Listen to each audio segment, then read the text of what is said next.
2 কোটি টাকার চাল আত্মসাতের ঘটনায় দিনাজপুরের ঘোড়াঘাটের ডুগডুগি খাদ্য গুদামের কর্মকর্তা আনোয়ারা বেগমের বিরুদ্ধে তদন্ত কমিটির প্রাথমিক প্রতিবেদন প্রস্তুত করা হয়েছে।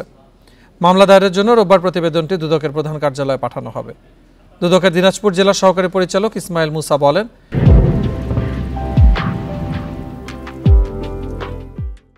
রোববার তদন্ত কমিটির পূর্ণাঙ্গ প্রতিবেদন হাতে পাওয়ার পর প্রধান কার্যালয়ে মামলা অনুমোদনের জন্য পাঠানো হবে। অনুমোদনের পরই বাকি ব্যবস্থা গ্রহণ করা হবে। এর আগে মঙ্গলবার সন্ধ্যায় গণনা শেষে 1,67,46,000 টাকার 319.141 টন চাল এবং 3,85,020 টাকার 4,278টি খালি বস্তার ঘাটতি পাওয়া যায়। এই ঘটনায় ঘোড়াঘাট উপজেলা খাদ্য নিয়ন্ত্রক দুর্নীতি দমন আইনে ঘোড়াঘাট থানায় জিডি করেন। পরে 5 সদস্যের তদন্ত কমিটি গঠন করা হয়। বরখাস্ত করা হয় খাদ্য কর্মকর্তা আনোয়ারা বেগমকে। হঠাৎ করে 15 তারিখে 15 দিন পর যাওয়ার পর দেখি সব এলোমেলো। তখন আমার সন্দেহ হয়।